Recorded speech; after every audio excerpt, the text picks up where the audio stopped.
হাসিনার রায়ের দিন বিশৃঙ্খলা হলে ঠেকানোর দায়িত্ব কাদের জানালেন আমির খসরু। আমাদের কেন একজন গণহত্যাকারীর সত্যায়ন দরকার হলো বলছেন শফিকুল আলম। বর্তমান ও সাবেক ক্যাডেটদের দেশ সেবায় আত্মনিয়োগের আহ্বান সেনা প্রধানের। এদিকে মেহেরপুরে ১২ বাংলাদেশিকে ফেরত দিল বিএসএফ। সর্বশেষ জানাবো, রাষ্ট্রপতিকে দিয়ে সই করিয়ে জুলাই সনদ অপবিত্র করা হয়েছে বলছেন নাসির উদ্দিন পাটোয়ারি। শুনছিলেন সংবাদ শিরোনাম, এবারে বিস্তারিত।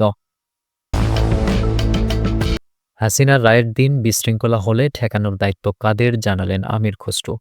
জুলাই অভ্যুত্থানে মানবতা বিরোধী অপরাধের অভিযোগে পলাতক সাবেক প্রধানমন্ত্রী শেখ হাসিনার বিরুদ্ধে দায়ের হওয়া মামলার রায় আগামী ১৭ নভেম্বর ঘোষণা করবেন আন্তর্জাতিক অপরাধ ট্রাইব্যুনাল। এই রায় ঘোষণাকে কেন্দ্র করে কোনো বিশৃঙ্খলা হলে তা ঠেকানোর দায়িত্ব কাদের সেটি স্মরণ করিয়ে দিয়েছেন বিএনপির স্থায়ী কমিটির সদস্য আমির খসরু মাহমুদ চৌধুরী। হাসিনার মামলার রায়ের দিন কোনো বিশৃঙ্খল পরিবেশ সৃষ্টি হলে তা আইনশৃঙ্খলা বাহিনী নিয়ন্ত্রণ করবে এমন মন্তব্য করে আমির খসরু বলেছেন, আইনশৃঙ্খলা পরিস্থিতি ঠিক রাখার দায়িত্ব কোনো রাজনৈতিক দলের নয়, এই সংস্কৃতি থেকে বের হয়ে আসতে হবে।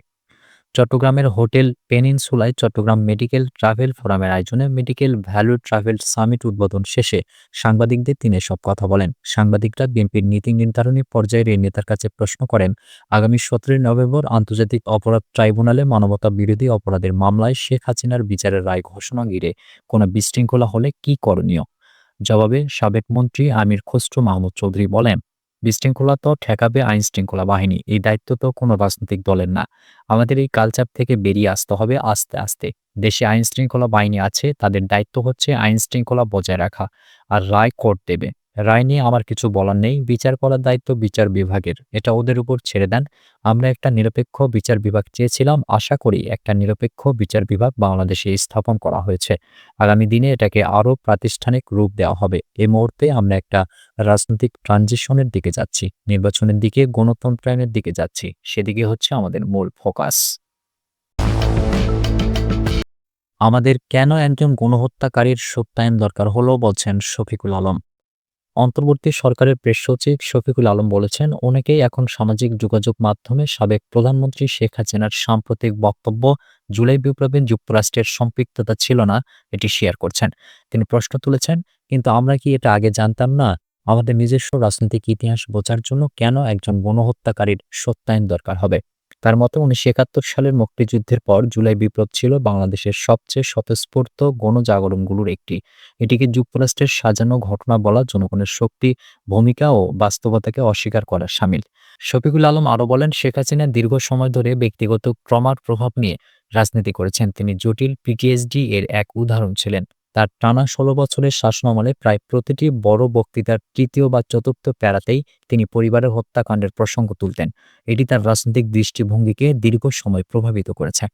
তিনি উল্লেখ করেন, ক্ষমতা হারানোর পর শেখ হাসিনা প্রায়ই বিভিন্ন ষড়যন্ত্রের গল্প সামনে আনতেন। ২০০১ সালের নির্বাচনের পর তিনি দাবি করেছিলেন, একটি মার্কিন কোম্পানিকে গ্যাস রপ্তানির অনুমতি না দেওয়ায় তিনি নির্বাচনে হেরেছেন। পরে সেন্ট মার্টিন নিয়ে আরেক দাবি করেন, যা নিয়ে ৫ দশকেরও বেশি সময়ের দ্বিপাক্ষিক সম্পর্কে কোনো মার্কিন কর্মকর্তা কখনো মন্তব্য করেননি। প্রেস সচিবের ভাষায়, শেখ হাসিনা অনেক সময় নিজেই নিজের তৈরি নানা বয়ানে আটকে পড়তেন। তবুও শেষ সময়ে তার চারপাশের কিছু সমর্থক, বিশেষ করে প্রো আওয়ামী লীগ মিডিয়া ও নাগরিক সমাজের একটি অংশ তার প্রতি এক ধরনের আধ্যাত্মিক মর্যাদা আরোপ করেন।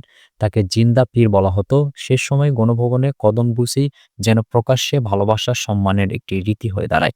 শফিকুল আলম জানান, এখনও অনেকে মনে করেন শেখ হাসিনা বিদেশি সমর্থনে আবারও নাটকীয়ভাবে ক্ষমতায় ফিরবেন। আশ্চর্যের বিষয়, বহু শিক্ষিত ধর্মনিরপেক্ষ পরিচয়ের মানুষও এ বিশ্বাস আঁকড়ে ধরে আছেন।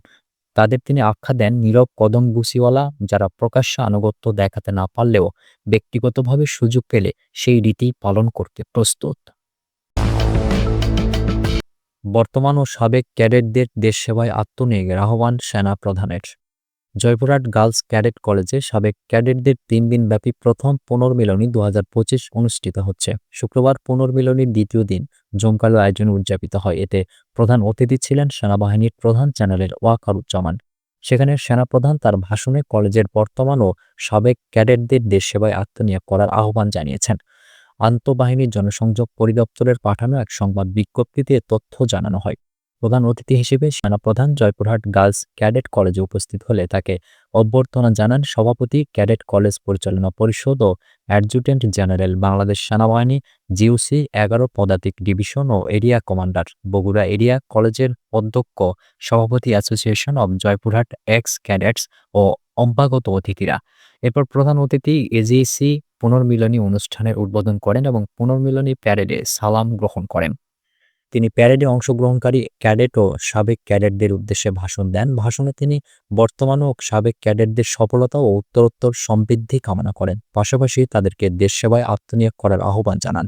অনুষ্ঠানের প্রধান অতিথি আমন্ত্রিত বিশিষ্ট ব্যক্তি, সাবেক ও বর্তমান ক্যাডেটদের সঙ্গে মধ্যাহ্নভোজে অংশগ্রহণ করেন। ৩ দিনব্যাপী সাবেক ক্যাডেটদের পুনর্মিলনী অনুষ্ঠান বৃহস্পতিবার শুরু হয়, শনিবার তা শেষ হওয়ার কথা রয়েছে। মেহেরপুরে ১২ বাংলাদেশিকে ফেরত দিল বিএসএফ।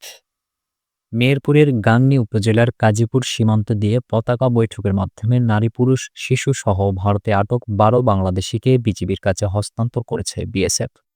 শুক্রবার বিকেলে উভয় বাহিনীর মধ্যে পতাকা বৈঠকের পর তাদের হস্তান্তর করা হয়।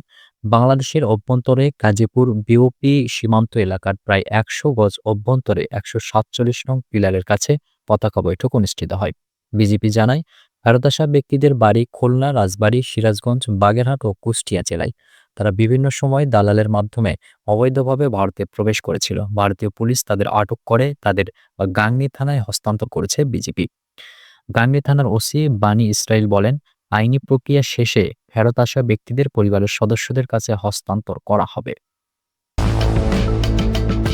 রাষ্ট্রপতিকে দিয়ে সই করিয়ে জুলাই সনদ অপবিত্র করা হয়েছে বলছেন নাসির উদ্দিন পাটোয়ারি।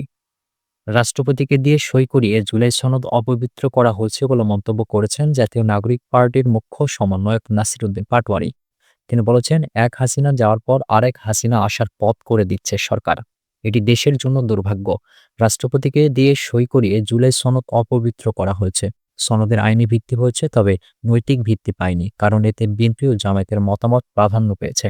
শুক্রবার সন্ধ্যায় জুলাই সনদ বাস্তবায়ন আদেশের বিষয়ে আনুষ্ঠানিক প্রতিক্রিয়া জানাতে রাজধানীর বাংলা মোটরে দলের কেন্দ্রীয় কার্যালয়ে আয়োজিত সংবাদ সম্মেলনে তিনি এসব কথা বলেন। পাটোয়ারি বলেন, সরকার দরদ দেখিয়েছে কিন্তু কোনো দায় নেয়নি। সনদ বাস্তবায়ন আদেশে তরকারির বাটি থেকে এক চামচ করে ভাগ করে দিয়েছে, কিন্তু জনগণকে কিছু দেয়নি। এই সনদের মাধ্যমে সরকার সব রাজনৈতিক দলকে খুশি করেছে, তবে পাশ কাটিয়েছে জনগণকে।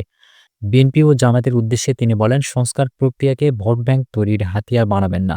জুলাই সনদ বাস্তবায়ন নিয়ে সরকারের সিদ্ধান্তের অনেক কিছু অস্পষ্ট থাকলেও সনদ বাস্তবায়নের আদেশকে ইতিবাচক হিসেবে দেখছে এনসিপি। সুপ্রিয় দর্শক, এ ছিল এখনকার মতো সর্বশেষ সংবাদ। পরবর্তী সংবাদ দেখার আমন্ত্রণ রইল।